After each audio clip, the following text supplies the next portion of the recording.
So I was catching up on my cornbread videos, and I saw he had a video that had an open tag. It started with an open tag from JJ's about the best and the worst knives purchased in 2023. So let's get into it. So I do believe the open tag originated with Big J's. It's a channel I'm brand new to. I've heard Cornbread talk about it. Hunting for Hookers, who I'm talking about. Both of those channels will be tagged in the title if there's enough room. I'm not sure why, but I cannot tag channels in the video description anymore. Not a huge deal, but I want to start off by saying whenever I started this channel, pretty much last November, I had like two knives. I had the Kershaw Knockout and I had a Kershaw Link, and I still had a busted up 940, which we just gave away on our 1,000 subscriber giveaway after we fixed the tip. Satu Dave fixed the tip. So I've had a lot of great acquisitions in 2023. Like every knife that I own, I pretty much acquired in 2023 with the exception of a couple. Both of these were Christmas gifts from last year from my wife. So these aren't going to count, but just starting the video off with them because that's a couple of the oldest knives I have now. And I know that's going to sound crazy if you're just now tuning into the channel, but I was pretty heavy into knives. COVID come around, man. Bigger fish to fry, 70-hour work weeks because we were losing people like crazy. I just kind of fell out of knives. Gave a lot of them away, and sold quite a few or whatever. I got back into it. This time it's actually been a lot more enjoyable because I've got a channel, which means I'm a little bit more involved in the community, and I also kind of feel like I may have a little bit of a responsibility to keep pumping out videos, and so it makes it enjoyable. I'm not complaining one bit. I have had a lot, and I do mean a lot, of great acquisitions in 2023. A lot. My first ever Chris Reeve was acquired by Satu Dave. I got this one from Nick Edward behind the edge. He gave me a really good price on it. This is a Spartan Acrobus. Two of these knives, these knives are like two of my favorite by far. But my favorite, and this is just going to be folders. I may bring in some fixed blades because those actually hold just a different kind of special place in my heart. Just a different category, all on its own. But this knife right here, it's the 8015. The folder, I got this from Nick Edward as well. It's crazy. I've always avoided cold steel like the plague. Just not been a brand that I really cared to associate with, I guess you would say, or support. And this knife was the turning point. When Nick sent me a message and said, "Hey man, I've got some knives I'm putting up for sale. If you're interested, hit me up." I want to say this was last January or February, something like that. Or I mean, not last January, this January, earlier this year. And I saw this one and he had it on there for like $110 or something like that. I can't remember exactly. And it says 35VN. And I love that blackout look. At the time, I really didn't. I wasn't really like crazy about the DLC and just like there's no color to the knife at all. But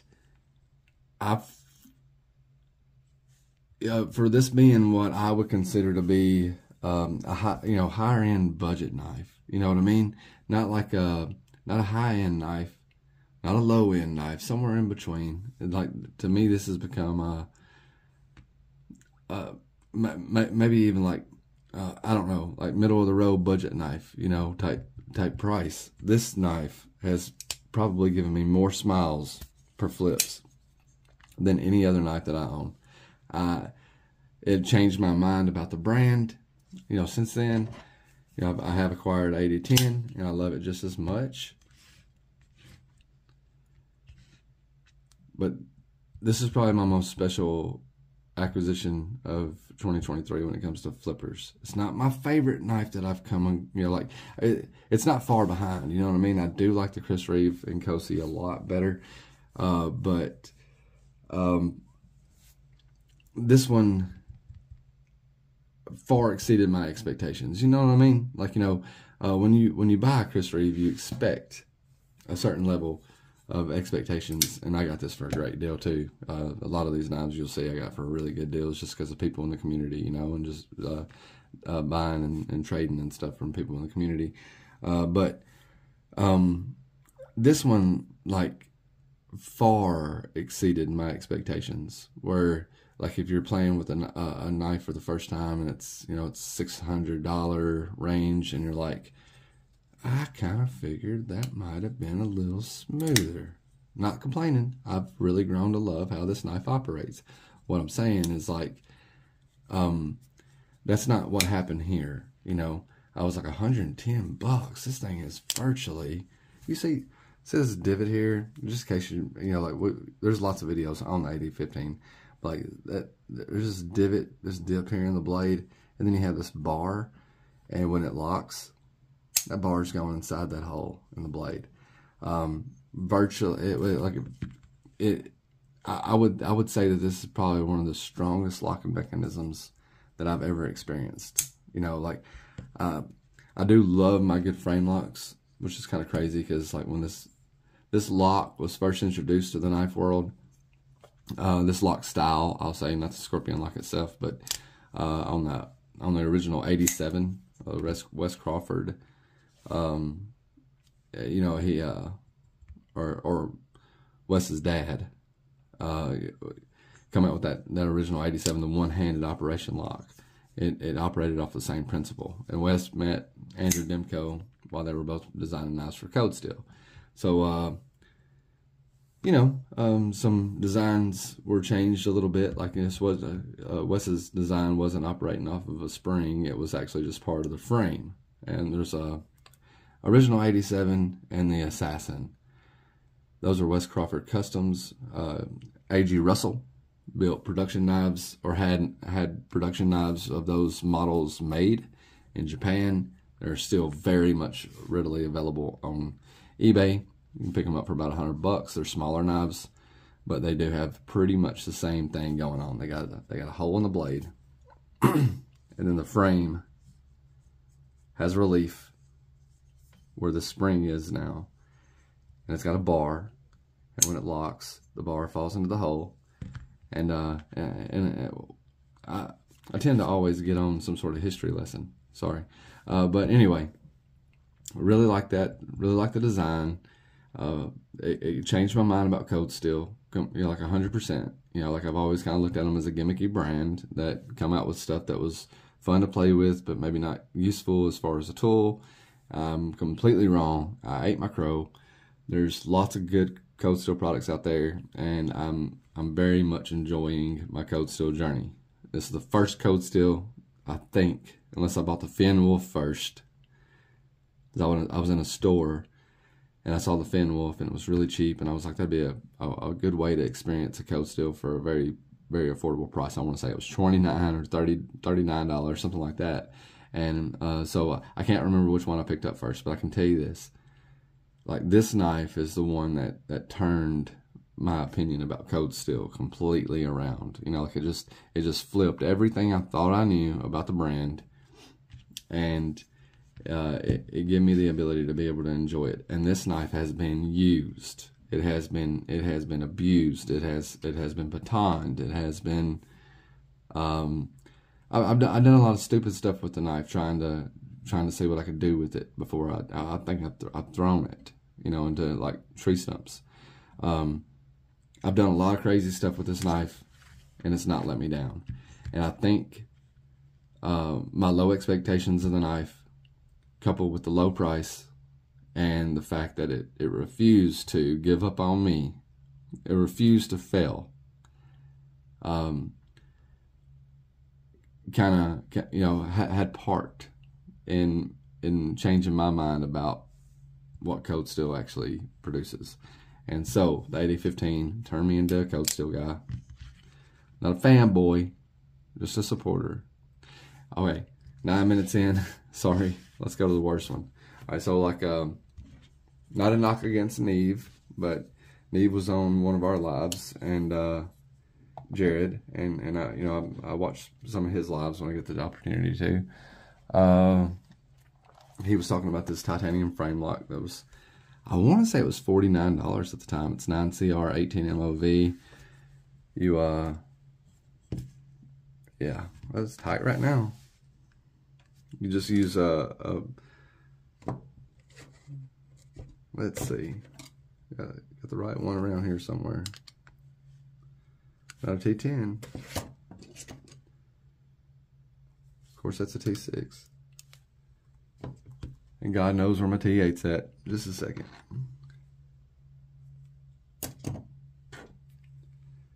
Oh, it's the last one I pick up. So, you listen to the thumb stud. Those little pieces fall out.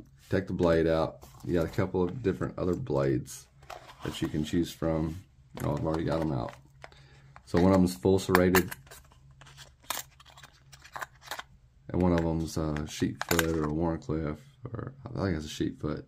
So you take that blade, you put it back in, like so. You just put it back together, you know. And I love the concept of the knife, you know, like no bashing against Jared or anything. I mean, I've wasted a lot more money on different knives. I'll show you here in a second. But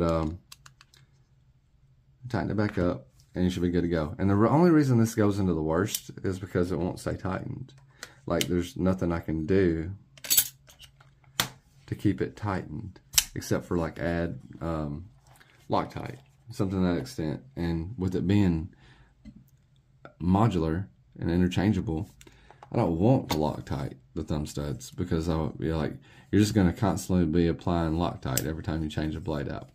Now, with that being said, if you Loctite those thumbs in and you're just stuck with one blade, you still got a titanium frame lock in 9CR 18 MOV with a deep carry pocket clip, and it's built pretty well, man. And it's yeah, I think when it's not on sale, I believe it's $70 or something like that. So it's still not, like, if you're just like lock yourself into one blade and never change it out, use it till the blade doesn't service you anymore, it's still not a horrible price. But it is more, you know, like, I don't have a lot of bad decisions that I made as far as I'm concerned. There are a few, but the bug out I no longer own. I don't really count that as a horrible decision, because I bought it when my buddies fell in love with it. He purchased it. You know, I let him know I just bought it to do a video on. He pretty much gave me like every dime back that I spent on it, which was like $178. And the bug out was absolutely the worst knife that I bought of 2023. You know, like, and I knew better. Like, I got into some debates in the comments over the course of the year, and people were like, "You don't even own a bug out." You know, whenever I say something bad about it, like, "You don't even own one. How are you gonna say it?" And I was like, "Okay, yeah, I'll go get one." You know, we'll see if anything's changed. Yeah, I thought the son of a bitch was, I thought it was overpriced when it was $78 back in 2017 when it was dropped, when it was released alongside the Grizzly Ridge, same release date, I think. Anyway, bug out, definitely number one. But as far as knives that I still own, this, and folders that I still own, this would be my biggest regret of 2023, and I don't really regret it, man. You know, it didn't cost enough money to dwell on. You know what I mean? And you still find the brighter side of this knife. You know, like, I can still find the brighter side. I locked that serration blade in and just have a dedicated full serrated blade, a full serrated titanium frame lock, and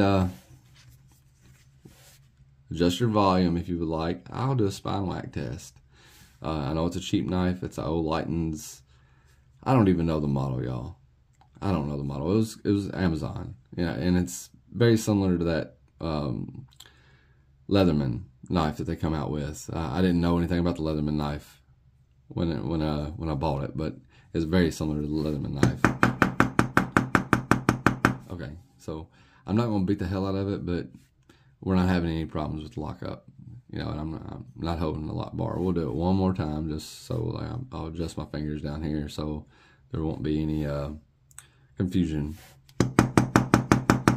Okay, now as far as fixed blades go, so I have acquired quite a few really good fixed blades over the course of the year. We have Dave has given us quite a bit. I'm not going to count gifts, but I don't want to, you know, like dismiss those, because like I've got some fixed blades from Dave that I'm extremely excited about. I just didn't purchase them, and it's supposed to be the best and worst purchases of the year.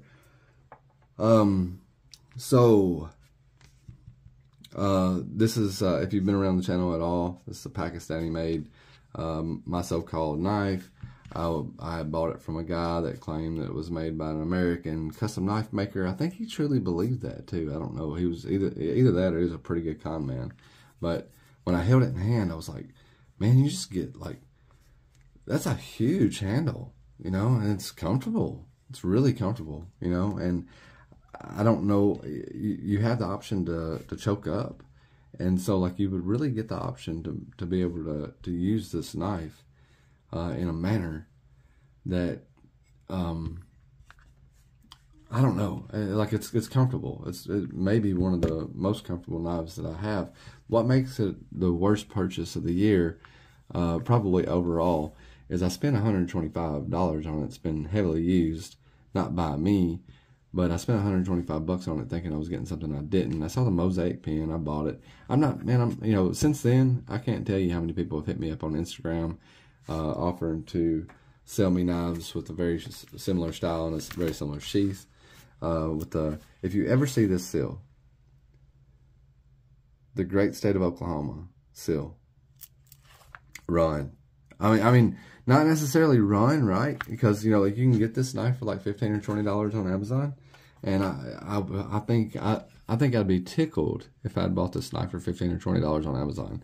But to pay 10 times, to pay tenfold the amount that it's actually worth, or it sells for, you know, like it puts a sour spot, you know, in your I don't know, I guess it leaves kind of a sour taste in your mouth, right? But overall, this could very well still be a useful knife. I don't know, because now that all has been said and done, I don't really give it much of a shot. You know, like I haven't taken it out. I don't know. I doubt it's full tang. It's probably a rat tail tang that comes down to about, God, who knows, man? It might not come. If that Mosaic pen is holding the scales together, and it's not, it may come down here to this pen. Yeah, it definitely ain't full tang, because it's one of those stick-in handles, right? It's one piece handle. So I'm sure this is acid etched, you know, Damascus. It's not real.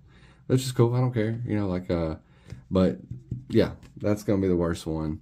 As far as fixed blades go, is in my opinion. Some of the winners, we're edging up on 20 minutes, and we're gonna go over. I'm sorry. I know if you're still watching, you're either cussing me out or you're enjoying yourself for some reason. But this is a Morris Strider. Picked this up at Atlanta Blade Show in 2023. Absolutely love this knife, in the words of Scab. I sharpened it. I see there that I've kind of screwed up the angle. That should be able to be fixed, but it's a little steeper than it should be. But yeah, man, it holds an edge pretty good. It's $10.95. I really enjoy this knife. It feels, for such a small handle, and I do consider that to be a small handle, and I'm pretty sure this is made out of a file, you know. Morris makes a lot of his knives out of files, but Michael Morris is who I'm referring to. But to be a small handle, it actually fills up your, my hand pretty decent. And it's, the jimping is rough. It's got the bigger jimping on it, but it's not bad. It works really good as a ferro rod striker, and just the EDC size. I really love this knife, man. I like Tontos anyway. No regrets on this one. This is probably my favorite EDC size purchase of the year. But then again, I just made a couple, so got this off Cornbread. This Famine, this work tough gear Famine. I'll have to, which we've done. We've forced the patina on it, and that was pretty recent, so you've probably already seen it. Really love the Famine. Really love the Famine for everything it is and everything it isn't. I think it's a great knife, and I'm extremely excited, to pick this one up as well. I got 2 more to show you, and then I'll have to pick one. And I haven't picked it yet, y'all. Like, actually, I got 3 more to show you. But the Antler Hunter Jed Hornbeak. Love this knife, dude.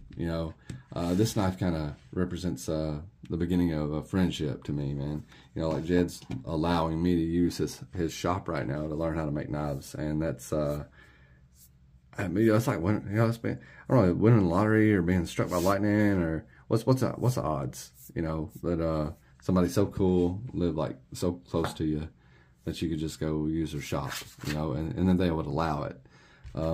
Not only is he allowing it, he's encouraged me. He's teaching me a lot of stuff about building knives. I don't have that knife in front of me. I left it at his house. We've still got some work to do on it.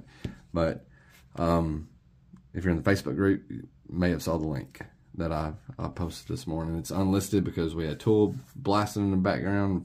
Pretty sure that YouTube will make us take it down anyway. So I've got it posted on YouTube, but it's unlisted. So if you want to watch it, just let me know. I'll leave you a link. But Jed, not just because he's a friend, but because he makes really good knives, man, and really good sheaths. This is possibly my most carried fixed blade of 2023 so far. Or I mean, we're at the end, ain't we? So I've got a few of his knives. Got the Constrictor. I see myself carrying this more, but I just got it, so I don't really want to judge it just yet because I just picked it up and I don't have any use with it yet. We haven't taken it out, put it through the ringer or nothing. It's got a nice thin blade stock, probably 12 thousandths, maybe 15 thousandths behind that, or not behind the edge, but 15 thousandths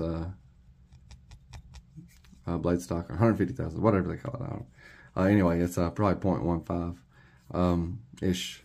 I don't know, but kind of like that sheath. It's leather and Kydex. And anyway, got the Cooker that you probably already seen the video on. I'm gonna find it hard to believe that this doesn't just like become the alpha of my fixed blade collection. It's gonna be a great chopper, and it's like it'd be a good bushcraft knife, to have out there. And it's also a Jed Hornbeak knife, but I can't speak on it just yet, which kind of sucks because I haven't used it. So we don't want to just false advertise or anything.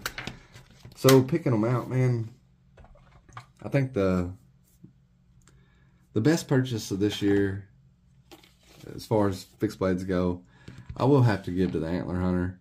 I've carried it a lot. The only other knife that I've carried nearly as much, as far as fixed blades are concerned, has been the Morris Strider. And